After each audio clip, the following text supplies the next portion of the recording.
this is Mad Mommy with a brand new Mad Mommy Creations. It's been a long time, and this one is not exactly an easy one, but I wanted to put it out there because I put something out there on Twitter and on Instagram, and I will put those down in the show notes if you want to go take a look at my channels for both of those. Basically what I did was I've been doing some hand quilting, and what I came up with was this. And this is a Minecraft creeper block. And what it is it's a three-dimensional block that I actually hand sewn, but I can't show you that part because on the back of it I've put some felt. And the reason I've done that is because this makes a really nice place. Put your cup of coffee. Or if you don't want to put your cup of coffee there, you can put your bottle of water on there. How do you like that bling? And what I can show you is a little bit of what I do when I'm not making the creeper ones. Basically what they look like is they look something like this. And on the back you can see the hand sewing I've been doing. Now you can quilt this with a machine quilt, but I do this with hand sewing, and I'll show you how to do that. I also did something like this. I did a grass block. Now to get the details on the grass block and on the creeper block, I had to glue on some felt. I did not sew these by hand. So this part here and this part here are glued on felt, okay? But this here is actual fabric that I hand sewed. So I'm going to show you some of the things that you're going to need today. First of all, I want to give credit to the book that showed me how to do the hand sewing. It's a book called The New Hexagon. It's by Katja Marek. And this is for those of you who are interested in doing hand sewing. She's got a lot of patterns at the back. And the pattern that I am using looks a lot like this. And basically you print it out onto cardstock, then you cut the pieces apart, and you end up with 3 different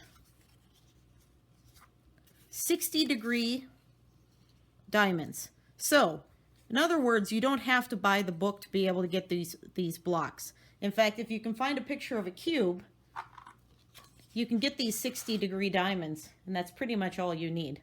And you can see this based on my 60 degrees here. So you just need 3 60-degree diamond pieces of paper. That'll make your cube. So we'll set those over here. You're going to need your fabric. And I used kind of a batik fabric, and that means it's already got a pattern on it. So you can see the pattern here. And because I can't get a pattern with the little tiny squares on it, this gives you kind of the same effect, especially with the grass block. With the grass block, you can definitely see the pattern. It looks like the grass pattern. You're going to need thread. You're going to hopefully get it in the color that you're using. Pins and needles.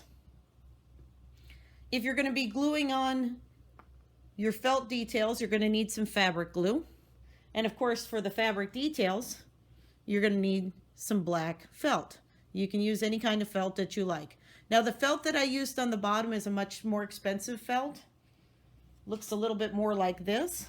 You can still find this at your craft store. This is the kind that you would find over in like the kids crafting area. It keeps getting stuck to my fingers. This is the kind that you would find over in the sewing area. You're going to need a glue stick. Now this is called a sew line glue stick, and I will show you what the difference is here. This one's got a 1/4 inch tip. It's still a glue stick. You can still go up and down with it. This is designed specifically for hand sewing. And I'll show you this later on why we use these. However, you do not have to go out and buy one of these expensive glue sticks. To do any sort of hand sewing, you can also use one of these. You can use some washable school glue.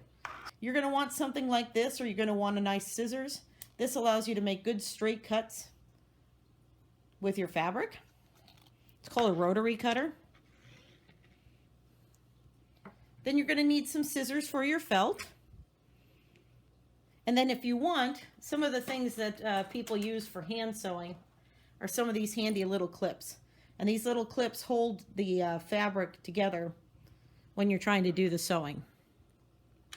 So basically, to recap, I'll slide this down just a little bit. There we go. We have got our pattern template made out of cardstock. You've got your fabric, you've got your black felt for details, you've got your glue stick, whichever kind that you want. pins and needles, thread, fabric glue, that's to put the details on at the end. Your clips, if you want to use these, you can also use binder clips. You can use paper clips if you really want to. A scissors for cutting out the details from the felt. You can also use fabric scissors. If you're cutting the fabric, do not use paper scissors. Use something like the rotary cutter or regular fabric scissors. Do not use fabric scissors on paper. Do not use paper scissors on fabric, except in the case of felt. The reason why is if you use fabric scissors on paper, it will dull the edge. Okay, so I'm going to cut out all the pieces that we need, and I will show you how to do the hand sewing.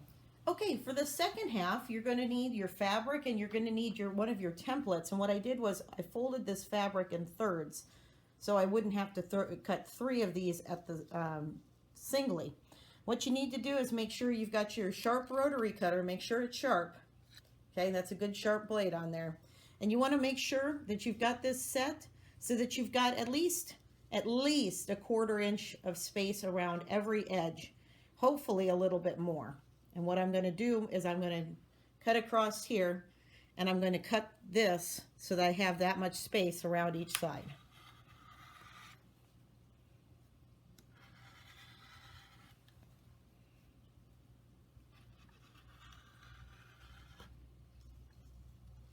And because I've got this on a fold, I've got to cut some of these like this. Okay, let's see if I've got all 3 of these. There we go. Now we're going to get our fabric out of the way.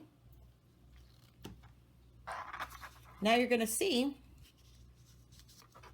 that you've got your piece with at least a 1/4 inch around each side. And now I'm going to explain to you the glue stick. I'm going to take one of these pieces, and I'm going to have it with the wrong side up. The wrong side is the side that doesn't have the pattern. This would be the right side. I'm going to do wrong side up. And I'm going to take my piece. I'm going to take my glue stick. I'm going to run a little bit of glue along the edge here. And this shows up blue so I can see where I'm going. I want to roll up this edge and glue it to that piece of cardstock. Don't worry, this glue will let go later. The second one, I'm going to go just a little bit over this fabric here. I'm going to glue it again. Little over the fabric, little glue again. Okay, you see how this is coming together? And then fabric, little glue, and then fabric again. And I usually turn it just a little bit so I can get a good glue there. Okay, and you make sure that it's tight along each side. Now, if you flip it over, you can already see we have one side of our grass block or our creeper block right there. For the creeper block, you're just going to do this 2 more times. Okay, there you can see off camera I did all 3 pieces. I've glued them down. They have these little things called flags. Don't worry, we'll take care of those later when we iron this down. Now if we flip these over, and if we get them going the right direction here, you can see the beginning of our cube. Now, if you're a traditional quilter, I can't see any reason why you couldn't take those pieces and basically fold over each edge onto the cardstock and iron it, then unfold it and then sew along those edges. But this is something called English paper piecing, which means that you hand sew the pieces together. So this is where the clips come in handy. I am going to grab 2 of my clips here out of my handy box. I'm going to take 2 pieces. I'm going to put them right sides together. And I'm going to match them up so that the corner and this corner match, and that the edge along there is the same. Since I'm going to start sewing on this corner, I'm not going to put the clip there. I'm going to put it a little bit further down. Okay, you're going to need to make a knot at the end of your thread and your needle. I'm going to try to show you this real simply. You're going to wrap around 1, 2, 3, 4, 5. Grab hold of that thread, pull it down over the rest of the thread, and you get a knot at the end. I don't know if you can see that knot. You see that little knot there? That's what's going to hold that first stitch together. So what I'm going to try to do is show you on here how I stitch this together. Okay, so I've got these two corners here. I'm going to stitch, and I'm not going to go through the cardboard. I don't want to go through that cardstock. I just want to take just a little bit of the fabric on both sides. Just a little bit. I'm going to have to get down close, so if my voice gets really, really loud, I apologize. I'll change that later.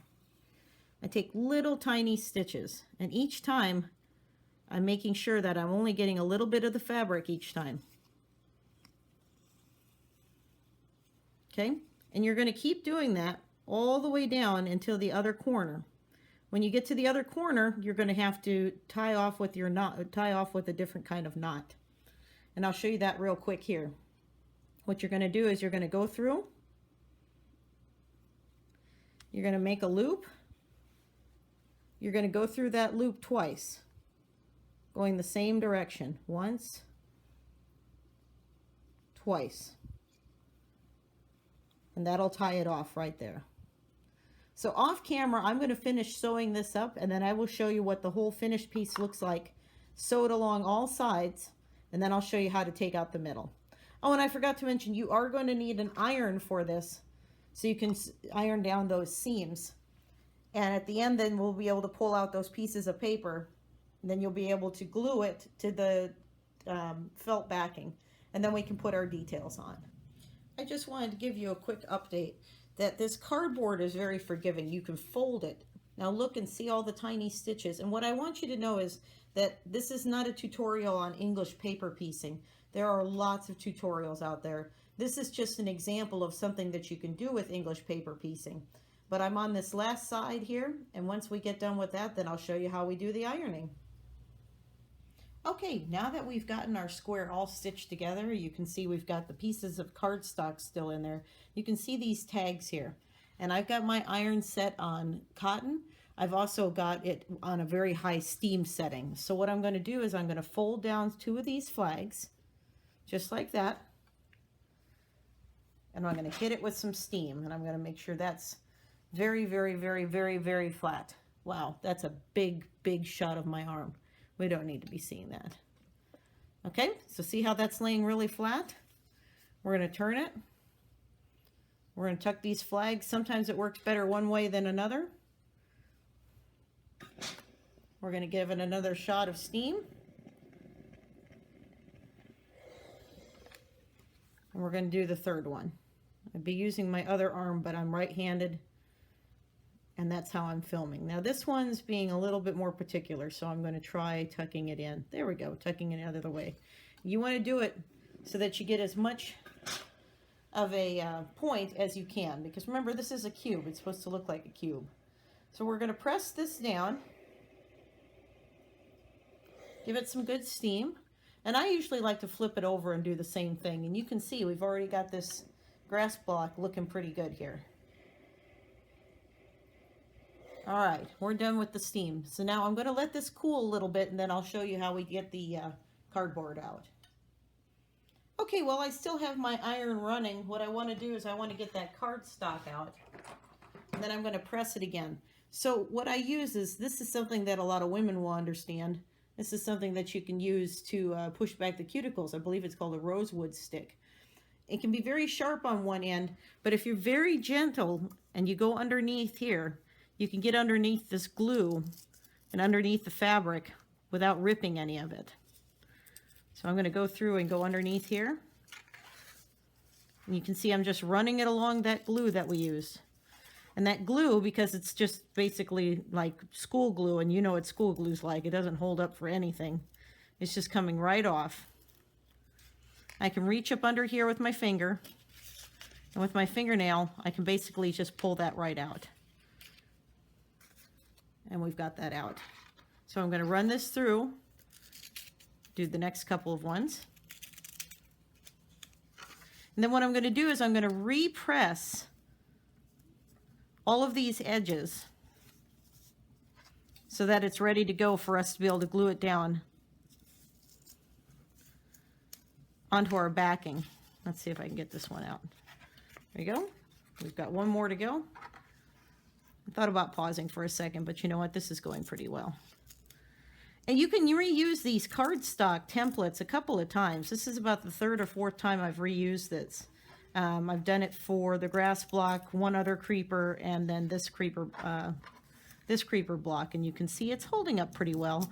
I'll probably start using a new set of cardstock for the next one, because you can see the glue is starting to kind of adhere a little bit too much because it's glued a lot of times. The ironing has not changed the glue any. The ironing has not affected the glue to the point where it's a permanent glue. We'll bring my ironing board back into focus here. We'll go back here, and we just want to press these down. Pressing is not the same as ironing. Pressing means you let it sit. Ironing means to rub it around, okay? We're just pressing. To press in place means just to hold it. And you see, everything's come back the way it was. We're going to flip it over. There's our creeper face. Just doesn't have the face yet. I'm going to press it one more time on this side. Get some really nice sharp creases.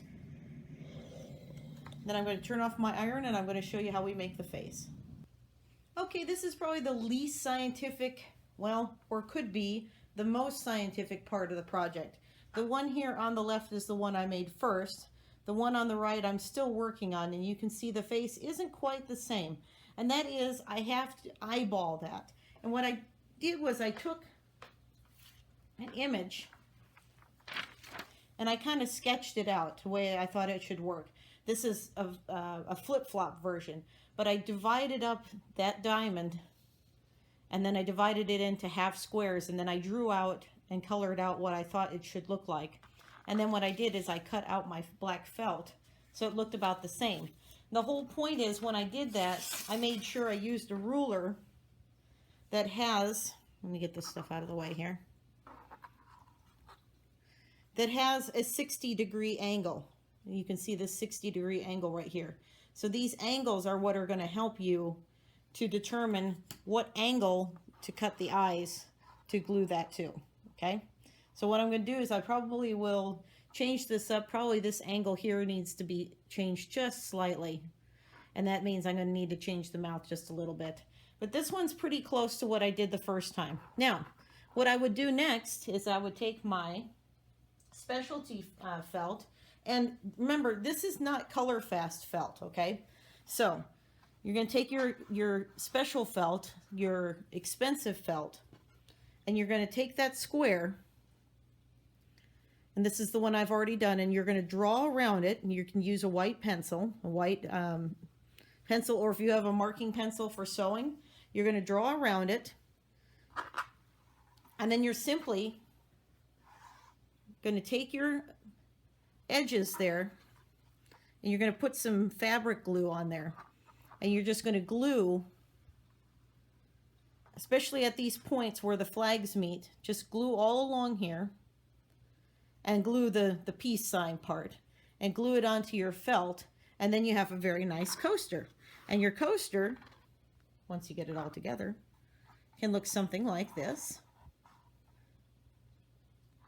And then you get to go get the special part. Now you've got your coaster, you've got your piping hot mug of tea. Oh yes, there's more.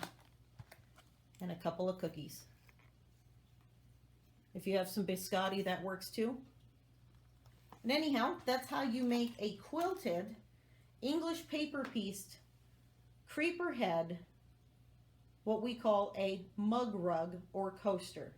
So remember, this is not color safe felt, so you don't want to put something on here that's going to have condensation, because what's going to happen is then that'll bleed through. So it's basically best for a mug of coffee, and that's what I use it for. So anyhow, I hope you enjoyed this episode of Minecraft Craftiness. If you have any questions, please leave it in the comments below. I will try to answer all of them as quickly as I possibly can. And if you enjoyed this, I'll try to make more. Thanks again for watching. Bye-bye.